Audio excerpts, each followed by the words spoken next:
Welcome to Kenton's videos. Enjoy the video. In this video, I will show how to make French toast with cinnamon. Preheat a skillet and whisk eggs, milk, cinnamon, sugar, and a pinch of salt. Dip bread briefly and let excess drip before adding to a hot, buttered pan. Cook until golden, flipping once for even color. Serve hot with butter, maple syrup, or fresh fruit for a cozy breakfast everyone will love. Gather your ingredients so the recipe flows smoothly when you cook. Use whole eggs and full-fat milk for a creamy custard, and measure your cinnamon and sugar to taste. Have bread sliced about 3/4 inch thick ready for dipping. Preheat your pan and have butter or oil at hand. This setup keeps the process calm and lets you focus on texture and flavor while cooking. Keep your pan at medium heat to develop a golden crust without burning the cinnamon.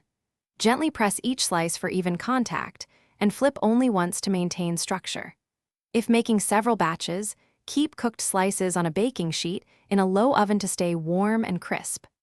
Small adjustments in soak time and heat level let you fine-tune softness and toastiness for the perfect bite every. Thanks for watching. Consider subscribing if we helped you.